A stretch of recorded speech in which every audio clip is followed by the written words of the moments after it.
the Minnesota Timberwolves. They brought an end to the Celtics' unbeaten start to the season.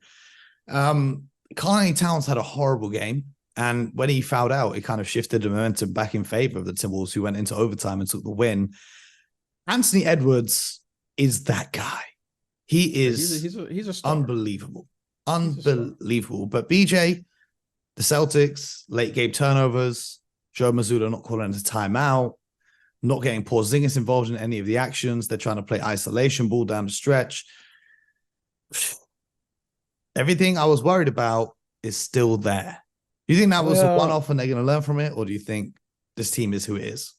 Well, Mo, listen, I'm not going to jump on these teams. They're undefeated. They lost one game. Okay. This is their first loss. Okay. So now we're already on Joe's, like, what do we expect from this young guy? Is this young coach? I mean,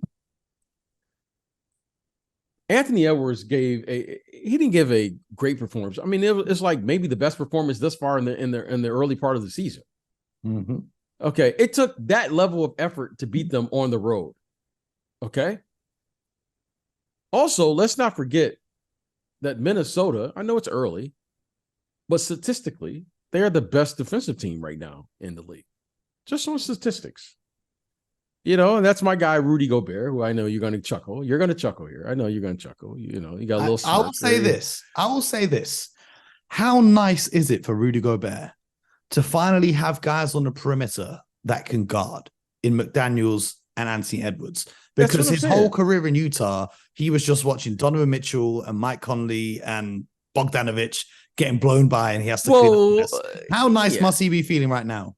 Okay, well, that's what I'm saying. Like, I think this team, Rudy Gobert anchoring the defense,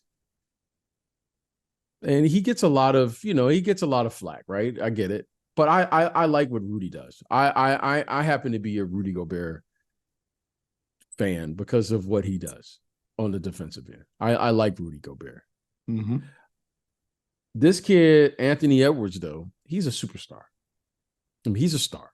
Okay, make no doubt about it. Okay, he was the best player on the floor last night, and he was playing against Jason Tatum, who was a first-team All NBA player, and Jaylen Brown, who is he's an all-star, and Drew Holiday guarding him, who's one of the best defenders in the league. So I'm saying this is not a mistake. Now, if you haven't seen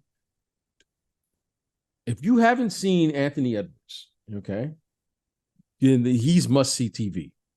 He is. If he's not on, if you say who's a top 5 player, Anthony Edwards now is on that list. I don't care where he's at on that list. He's on that list now. If you say who's the top 5, you better have Anthony Edwards on the list.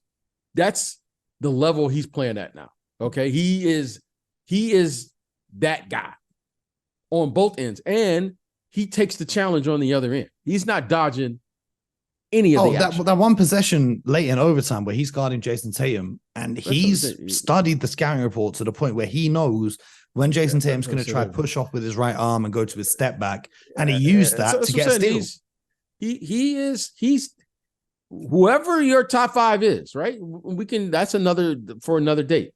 Anthony Edwards is on your list. He is that level of player now.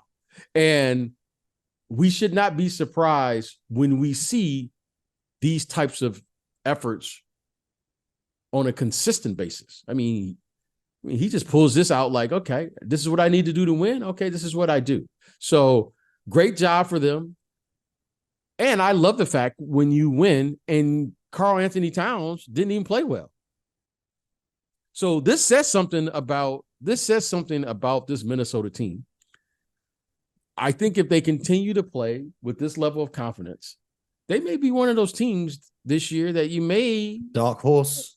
Yeah, they may be. The Nuggets said they were the hardest opponents they had last year. Yeah, because Anthony Edwards is a problem. Like he's a problem. Like you know what I mean? Like you play guys and you go, all right, how are we going to stop this guy? Well, Anthony Edwards, because he plays the entire game. He plays on both ends. He will impact the game.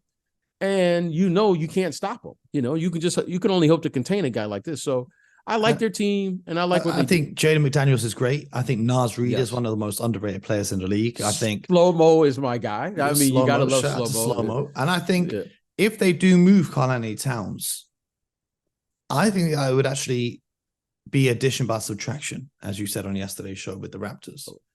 You know who I like for them? I told you early. I don't know. I think it was in September. I like Julius Randle for this team. One of our listeners tweeted me earlier saying that they want to see Emmanuel Quickly on the Timberwolves and Karl-Anthony Towns going. There's not enough shots for him there, but I like Quick. You know what I mean? You know where I would like to see Quickly?